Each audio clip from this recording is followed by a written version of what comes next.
You guys can sit down. Well, as Sky and our team mentioned, we're so thankful to have you all here tonight. Welcome to Collective YA, Young Adults is what that is short for, in case you're wondering.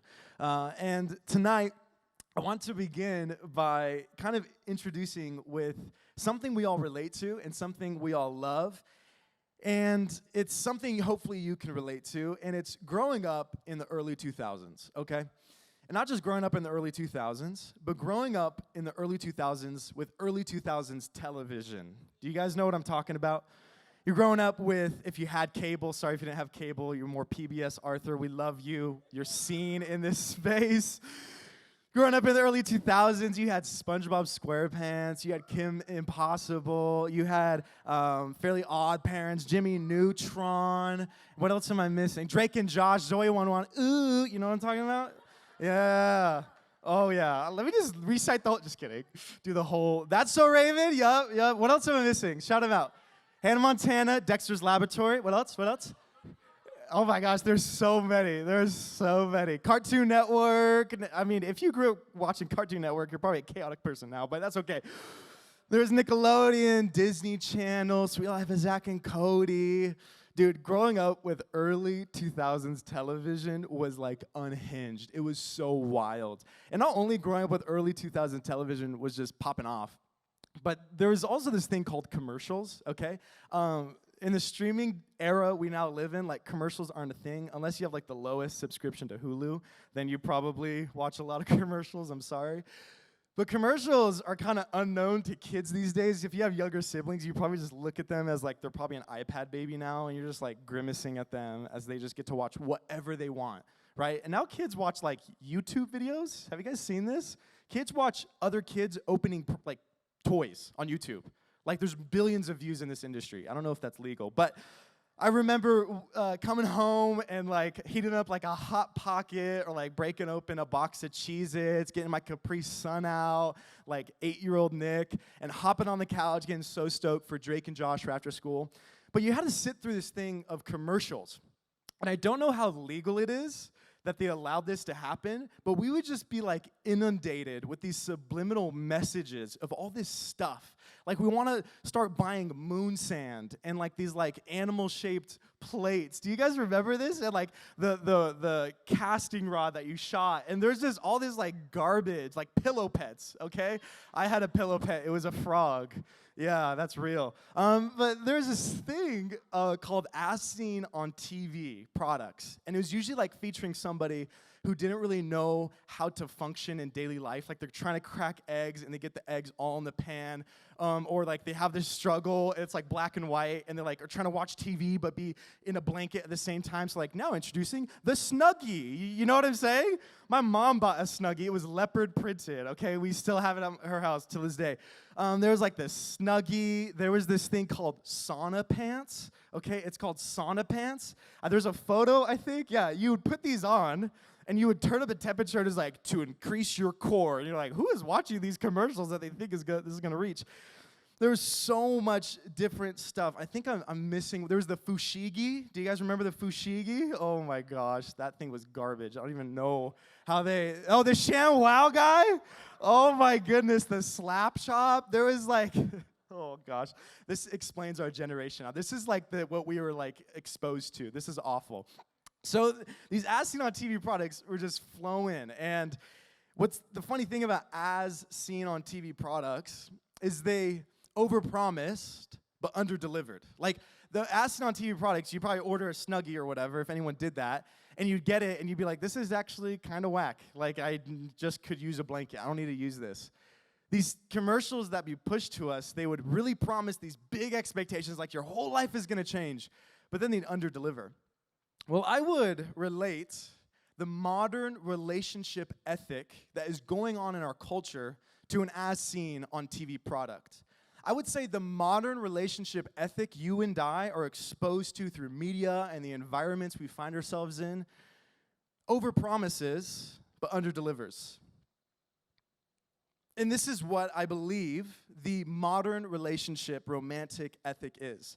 Society proposes to us that the peak of personal fulfillment and satisfaction is being in a romantic romantic relationship.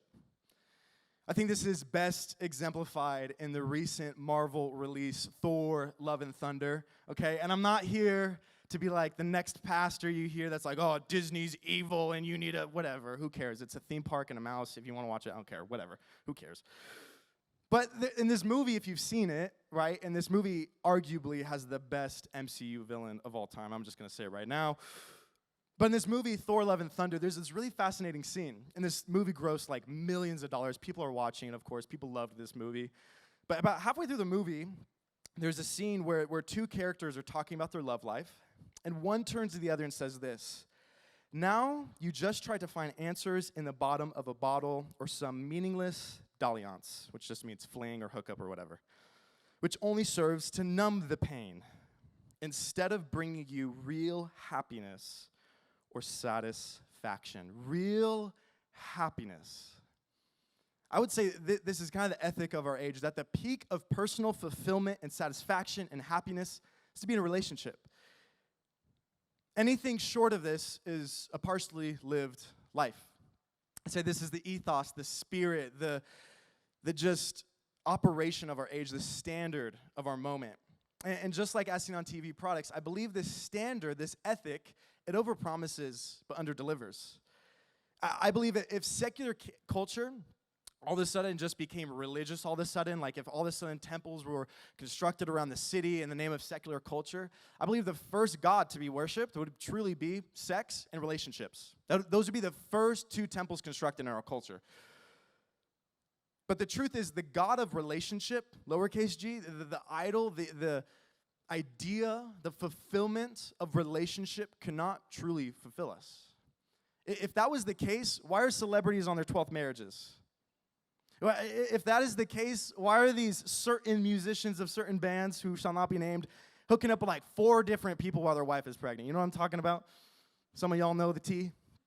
Like if this is the case, if that relationship ethic, if this is true, why isn't it working for people? Why are people seemingly more anxious, more frustrated, and more upset than seemingly ever? See, I believe that it's one thing if secular culture does this. Certain celebrities can do, I could care less what people do on whatever TMZ website. I could care less. But I think the issue is when this culture starts to seep into the church. The issue is when Christians, when followers of Jesus, us in the room who are followers of Jesus, adopt this ideology into the way we live life. And I truly do believe that Christians, we kind of idolize relationships a lot of the time. If you want to see this, just attend a Christian wedding on like any given day of the week. Right? I've been to, I think, like 8 weddings this year. I know it's crazy being young and a photographer and a pastor. You just go to weddings all the time. I have to like make a budget line item. Thankfully, none of the weddings I attended this year, things like this were said. But if you attend a Christian wedding, in the wedding vows, you hear things said that are kind of fascinating to me. You hear things said like, you complete me. Before I met you, I was empty. You filled a void within my heart. You hear this language that is almost making it entirely dependent on the other person, whether the individual is satisfied or not. I would say that's not co-laboring, coming alongside your spouse and trudging through ministry together. That's codependence. And I believe what we get wrong a lot of time is that it sounds endearing. You complete me, oh my gosh, beautiful language. But we don't realize how serious those vows are. And again, we mistake what codependence is and isn't. And I believe this creates tension. This creates tension for followers of Jesus, specifically followers of Jesus who don't feel called to be in relationships. This creates tension for followers of Jesus who are same-sex attracted. This creates tension for followers of Jesus who really just don't desire to be in a relationship. But they're always getting asked as they get older, oh, are you dating anybody? Oh, you should meet my friend. You guys really get along. And people who are perfectly fine and content not being in a relationship begin to feel almost less than. You begin to almost feel like you're subhuman. You begin to almost feel like there's this hierarchy within the church of if you're married with like 15 kids, dude, you've got it. You've got it figured out. And anything less than that, they're not really an adult. Don't ask them for advice. This thing happens where it's fine at a wedding potentially, but then it permeates throughout our culture as followers of Jesus where it's almost wrong to be single. Like, if you're single for an extended period of time, something's wrong with you. And this just echoes in our culture further. Like, the fact that there's a movie titled The 40-Year-Old Virgin and we think it's a comedy, like, how does that not speak to more of our culture than anything? And as Christians, we've adopted this. And so this is also why, from my perspective, just paying attention to Christian culture and just Christian history, why in our contemporary culture, divorce statistics are pretty same leveled with secular divorce statistics. I believe just like secular people are getting married for all the wrong reasons, I believe Christians a lot of the time are getting married for all the wrong reasons, resulting in these divorces. And so with this in mind, with this kind of in our context, in our point of view, my goal tonight isn't to tell you, as a married 20-something white dude, right? Like, here's why it's so great to be single. Like, you don't even know what it's like to be single in your 20s, homie. That's not my desire. My desire is to say, this is why you need to all be married. All of us. Everyone's going to get married to the person you're sitting next to after service. Just kidding. Some of you are like, that's weird. This is a cult. That's not my desire. My desire is to not pitch from one side. It's kind of this weird, like, versus match in Christianity. Married versus single. They're going to battle off. The single person has all the time and can travel the world. The married person can have sex. That's it. So it's not that. And often sermons in this context feel that way, and there's this weird tension. Here's my goal, okay? Is to redefine our expectations for romantic relationships. This is what I believe we need to do. We need to redefine our expectations for romantic relationships. And my goal is to kind of construct a point of view for you to see tonight so that you can meditate and think on the words of Jesus and let them form and transform you to come to your own conclusion about what God has called you to. Okay? So we're going to be in Matthew chapter 19, verses 3 to 12, and I'm just going to read it digitally this week, because last week I was extra holy, and I read it from my Bible, so I won't do that this week, okay? I'll let you guys catch up. That's a joke, by the way. Some of you are a little too serious. Okay, verse 3, and Pharisees came up to him and tested him by asking, is it lawful to divorce one's wife for any cause? He answered, have you not read that he who created them from the beginning made them male and female, and said, therefore, a man shall leave his father and his mother and hold fast to his wife, and the two shall become one flesh. So they are no longer two, but one flesh. What therefore God has joined, let not man separate.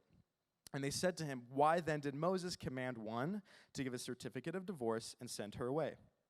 He said to them, because of your hardness of your heart, Moses allowed you to divorce your wives, but from the beginning it wasn't so. And I say to you, whoever divorces his wife except for sexual immorality and marries another commits adultery. And we'll stop right there.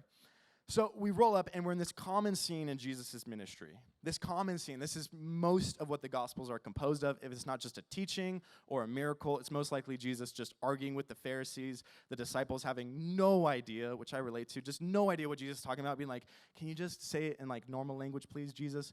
And then he explains it, and then they go on with their day. And so what we kind of understand, if you've grown up in church culture, I believe that we view the Pharisees a lot like Jafar from Aladdin, okay?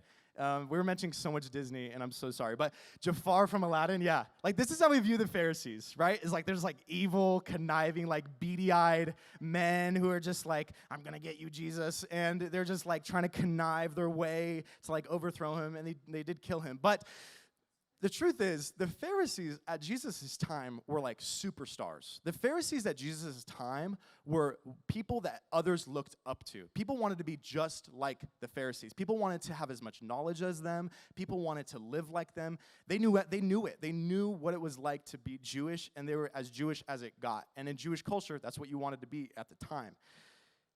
And so this common scene is where Jesus is being almost questioned by the Pharisees, and the Pharisees are questioning him, and he rebukes them, and the disciples ask a question. And to be honest, Here, Jesus is talking on a common topic of their day. See, in Jewish law, there was divorce was allowed. It looks different from how we know it now, but we can find what divorce looked like in Jesus' time in Jewish law from Deuteronomy 24, chapter 24, verses 1 through 4. I'll just read the first verse. And it says this: if a man marries a woman who becomes displeasing to him because he finds something indecent about her, and he writes her a certificate of divorce and gives it to her and sends her from his house. Now, that first verse seems really vague, and that was Moses, right? Moses writing that in the Old Testament. And the Bible, the Old Testament we know now, would be the Bible that Jesus would have read, okay? Like, we think like, oh, I just picked this up at Barnes & Noble. I don't even know if Barnes & Noble sells this. Whatever, wherever you got your Bible, or if you do it online. You're like, oh, this is just all the scripture right here, and all of that we know it after Jesus. But Jesus would have read the Old Testament and would have lived his life based upon the Old Testament. So Jesus and Jewish culture and history at that time was trying to understand what Moses meant by that first verse. And they're hundreds, if not thousands, years removed from the time that was written. And as time goes on, in a written textual community, which is what Christians are, right? We all gather based around one text. Some of you are gathering to, like, see a pretty girl, but we're gathering, right? Like, Christians gather together over, like, a text, like textual communities. The thing that happens in text-based communities is that as time goes on, the things originally written start to get almost misinterpreted by people or misunderstood by people, like the average individual. And so then you get like really kooky things when people don't really check what the text says, and it gets really intense and confusing. And then so in every text-based community, there's scholars, there's people that know the most about the text and can interpret it, okay? So at the time, the same was for Jesus' time, and the same was for understanding the law. And at the time of Jesus, there's two guys named Hillel and Shammai, okay? Hopefully, some of you name your kids either one of those, Hillel or Shammai. That'd be great. But there's these two guys named Hillel and Shammai, and they were both rabbis, and they were Jesus' contemporaries. And Jesus would have probably been aware of them, and they would have probably been aware of Jesus. But these two scholars developed two ideas differing about this text, and the Pharisees would have adopted one of these beliefs, okay? I know this is mad history mode, okay? And just bear with me, all right? This is just a short section. So, like, think today in Christianity how there's different pools of thought but same religion, okay? That's just what we're talking about. Like, think like John MacArthur, okay, like Calvinism, and then think of somebody opposite like Bill Johnson at Bethel, okay? Just think like two different people, same religion, just different lanes, okay? And this is what a certain religious Jewish scholar says about these two rabbis. Rabbi Shammai says, a man should not divorce his wife unless he has found her guilty of some unseemly conduct, so sexual immorality, as it says, because he has found something unseemly in her. But Rabbi Hillel says that he may divorce her even if she has merely burnt a dish, since it says, because he has found something unseemly in her. So in Jesus' time, people were reading this text and believing married individuals, married Jewish men, saying, my wife burned my dish, I'm going to send her off with a certificate of divorce. Like, just to seem like, she looked at me funny this morning, she's out of the house, it's done deal. Versus this other Jewish school of thought said, no, unless there's sexual misconduct, that's different. See, this is what I love about Jesus. People are debating back and forth, well, this person says this, and this individual says this, and he is so intelligent, and he went to this school. I love that Jesus just returns to the first principles. Jesus just returns in this argument to the original design of what God created. He doesn't get complicated. He says, I don't know what you guys are talking about, but the reality is, this is what God desires. See, if we want to begin redefining our expectations for romantic relationships, we need to understand why the original design matters. See, Jesus doesn't get sucked into what culture thinks. He sticks to the word. I find a lot of Christians arguing about cultural things based on cultural premises. It's like, dude, let's just get back to the word. Like, what does Jesus have to say about this? This is what Jesus does. And Jesus does this fascinating thing where he establishes two primary things in this response. The first thing is the defense of marriage. And we'll reread verse 6. In verse 6, this is what Jesus tells them. So they are no longer two, but one flesh. What therefore God has joined together, let not man separate. The two shall become one, is what Jesus says. Jesus is using this language to, of course, describe sex. Jesus isn't being cryptic or weird or like super hyper poetic, but accurate and descriptive. See, our idea of sex, portrayed by secular society, is that it's nothing more than an action. That you do with whoever, whenever, wherever, consenting adults, have fun, whatever. It's just an action. But the truth is, nothing could be further from that. The truth is, this is not a true reality whatsoever. This is actually a very new idea. And science itself actually proves that when two people engage in sex, something happens on a biological level, something happens in our brain patterns, something happens with the exchanging of chemicals. And I think Leon Hoffman, who's a psychologist at this parent-child center in New York, puts it well. He says, in our current over-sexualized culture, sex has become a commodity. Immaturity is often idealized, and sexual conquests have been valorized as sport. These pervasive, exhibitionistic, that's a big word, displays undermine the psychological value, and get this is what the most important part of this quote is, of intimate, long-term personal attachments. This is a secular psychologist at a university who has nothing to do with Christianity, and this is what's being said. And in this joining together, Jesus is returning that God designed it specifically. God made sex. Sex is great. Sex is good, but God designed it. And it works best within his confines. And the truth is that the relationship ethic of our age is hook up, shack up, break up. Hook up, shack up, break up. You hook up with somebody, you meet on whatever thing, whatever. If it's fun, you move on. If not, you move in together, you play house for a little bit, then you break up. Well, actually, within science as well, this is shown that as people do this more and more, there are signs to become dependent on alcohol, to become dependent on substances.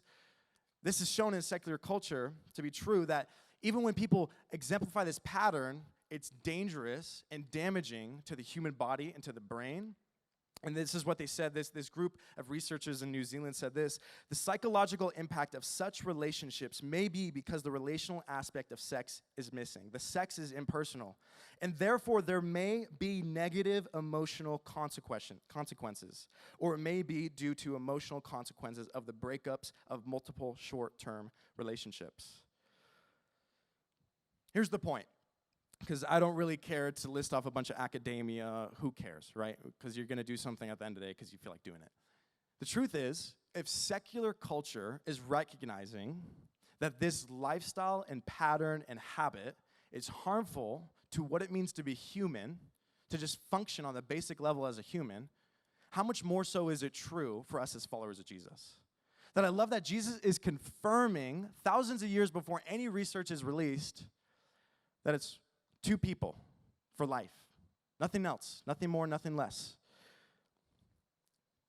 And Jesus returns to the first principles of what matters most. If this is the case, we need to be careful with how we view sex. The truth is, sex truly only works within the confines Jesus outlines. Setting yourself up for failure and frustration and anger and angst is all that follows when operating outside this relationship. If you want to have unnecessary heartbreak, if you want to have unnecessary frustration, then don't abide in Jesus' words. And I love that Jesus isn't only underlining that monogamy matters, but that there's also defense of women in this passage. See, divorce as we know it now is somebody gets divorced and they post in their bio 30, flirty, and thriving. That's how we view divorce now, is I'm free.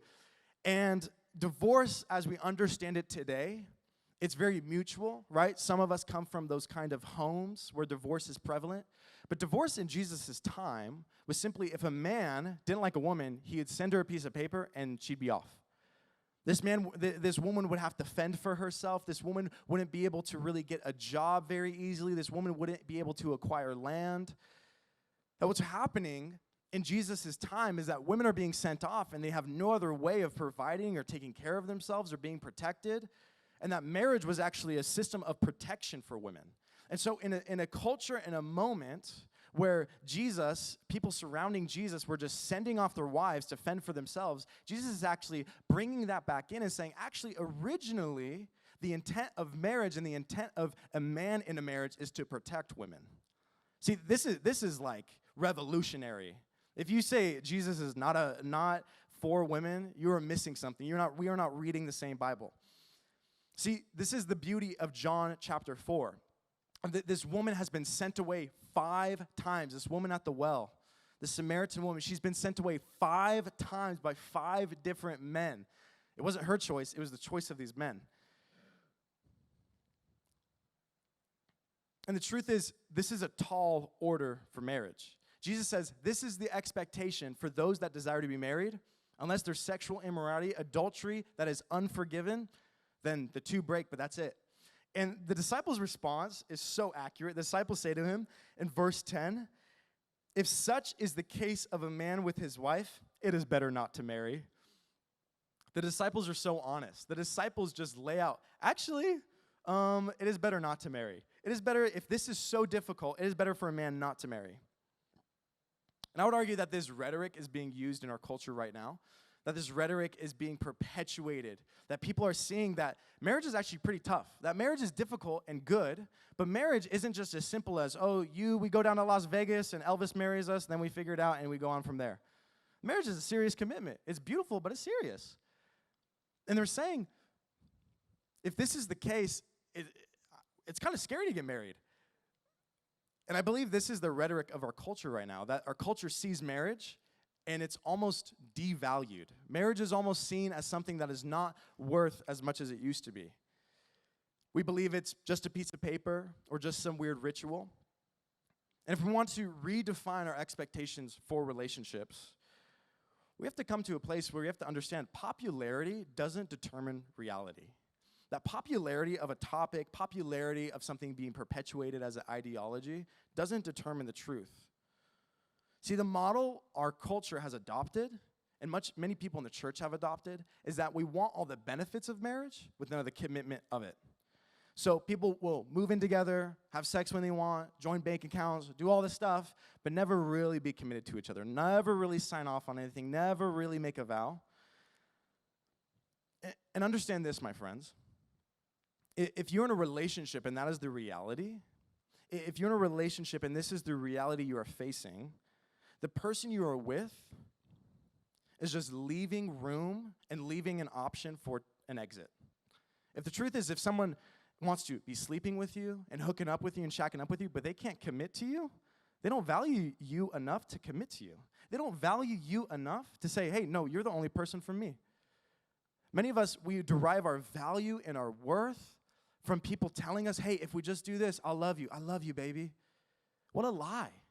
Our worth is so much more, so much grander than some sex ethic perpetuated in our culture. Know your worth.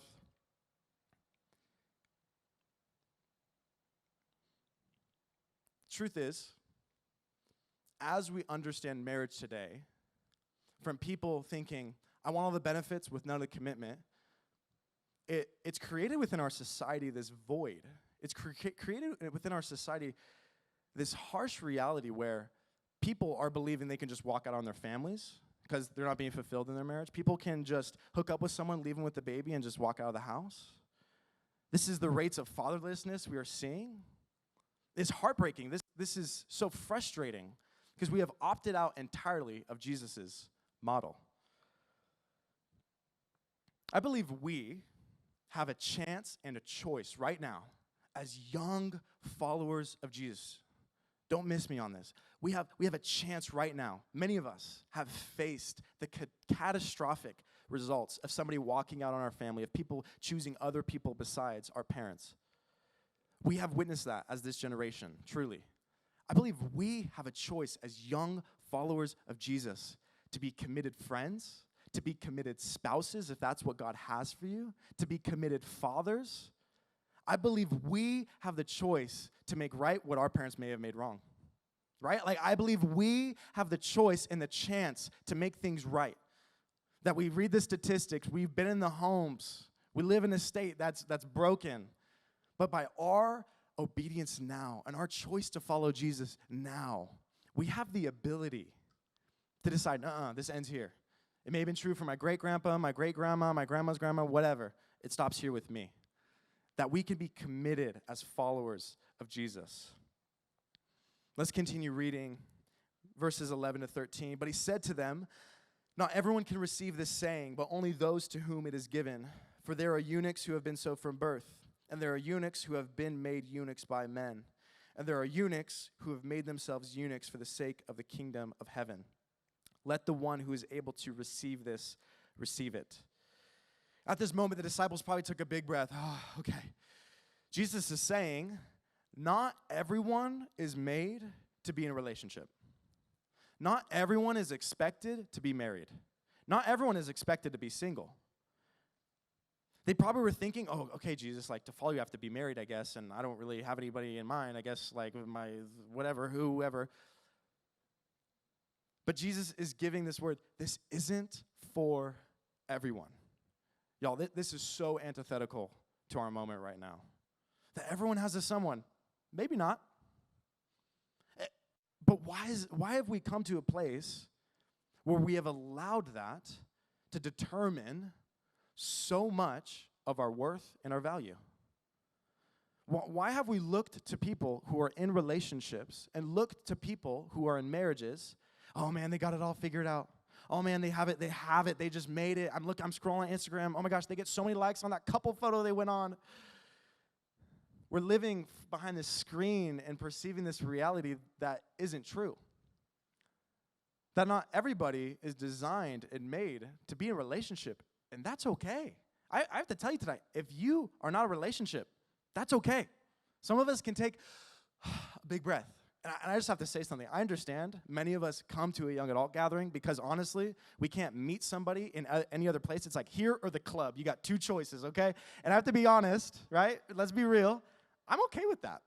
I have to be honest. If the only place you can find someone who's compatible with you is in a Christian ministry, praise God. Oh, my goodness. If you can find somebody, your future spouse here, I am so thankful.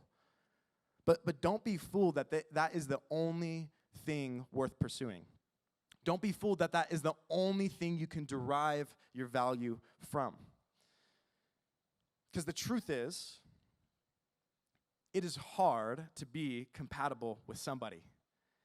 Okay, any people with roommates in the room, right? You spend like a week with a roommate, and you're like, man, I never do my dishes. Man, I never do the laundry, right? Like the moment you're with somebody, and then the next step further in marriage, you realize like, dang, I'm like super selfish. Like, dang, this person puts up with a lot concerning me. I don't have it all together. And this is the thing that breaks a lot of marriages. People see like, man, I'm so messed up. I could never be loved. But that's not the point. See, it's harder to be compatible with someone and with people. And the truth is, marriage is beautiful. And it points out all your flaws as human, and it's wonderful. And this leads me to my concluding idea tonight. It's okay to be different. It's okay to be different. We need to hold on to this. Some of us were called to be married. Some of us were called to live that life. Some of us are not. Jesus mentions a group of people named eunuchs. And long story short, this group of people were just people who were sexually inactive. They were people that weren't living any kind of lifestyle. They weren't married. They weren't doing anything. And Jesus says, some of you may need to become a spiritual eunuch for the sake of your relationship to God. And here's the beauty of this, my friends. It's between you and God. Again, it's not between me up here telling you all these things, telling you which side you need to pick, but it's presenting you the reality of Jesus' truth and coming down to what God has called you to. Coming down to, if God has called you to a single celibate lifestyle, praise God. If God has called you to be married, praise God. And don't think, real quick, just because you haven't found somebody and you're 25, it's over for you, okay? I see so many young adults I'm talking with and interacting with and community with. I'm 25, I haven't found someone. It's like, dude, that's culture lying to you. That's people lying to you that you need to be in a relationship. Some of us would be more blessed if we got married when we're 40. Some of us would be more blessed when we got married when we're 30. But the truth is, we need to examine our life and ask this question: have I developed a desire to be in a relationship because of what culture has said, or have I developed my desires from abiding in Jesus? From abiding in Jesus. We need to come to a place as young followers of Jesus. You don't have to have it all figured out. You don't have to understand everything. You don't have to have it all mapped out for yourself. But to really analyze our desires, if you desire to be married, ask yourself the question of, where did this come from? Is this because I was told my whole life that married people are the only people worth being around? Is it because I was told my whole life this is the only form of happiness? I believe we need to sit down in time with God and really ask him, Lord, are these desires I am facing and experiencing from you or from culture? It takes time. It takes development. It takes that personal interaction and relationship.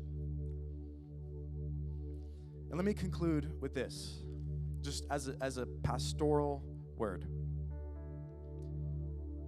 If you are single in this space, or if you've chosen to be single as a follower of Jesus, just due to circumstances, just things that have happened to you, things you're attracted to, you've decided to stay single. I want to conclude this tonight. You are not less valuable. You are not less usable. You are enough. You as an individual are enough. Don't believe the lies any further that you are not enough until you find somebody. Don't believe that spewing from culture that you need to be fulfilled in this way. No. You are enough, my friend.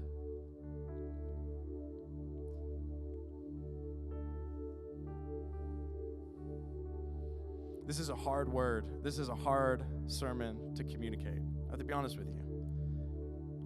For many of us, we are suffering through a lot of emotional damage. For some of us, we have been through really hard, toxic, abusive relationships, and we think, I'm so broken, I'm so messed up, I don't know if anyone will ever love me. Some of us, we're dealing with same-sex attraction, and we believe, in the kingdom of God, I can never have somebody. I'm going to be lonely forever. And I want to just recognize that tonight. There are many of us in the room that feel that way. There are many of us in this room that we're scared to admit that. But know with Jesus, you are enough. Know with Jesus, you can be interpersonal with him and share those things with him. Know with community, you can be real and honest. That you don't have to hide. You don't have to keep things to yourself any further and suffer in silence. That you can be real and vulnerable and truthful about what you're dealing with and going through and struggling. Let me pray this out and we'll enter back into worship. Father, you are so faithful. God, above all things, you are what's most important. Lord, I pray over my friends tonight who just feel like they're suffering, to be honest. They walk into a room full of people and they feel lonely as ever. They go home to an empty house or apartment. They feel like nobody sees them. Lord, I pray for those of us tonight who feel like we're dealing with chronic loneliness, we're dealing with chronic frustration. God, that you just may reach out. that your love may gratify us. God, this is something we're all processing through. This is something we're all developing.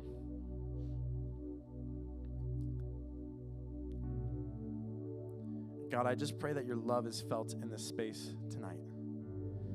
That you meet us where we feel like we're hemorrhaging. You meet us where we feel like we're bleeding out. That, God, all we want is you. Things get in the way, things distract us, but God, at the end of the day, we want you. Help us to draw nearer and grow closer and to be so committed to your way, Jesus, that some of us will develop into committed fathers who stick around, that some of us will develop into committed spouses, that some of us will develop into committed friends, not giving up on others, committed followers of you, Jesus. Let that be produced in our life. We pray all these things in your name. Amen. Let's worship.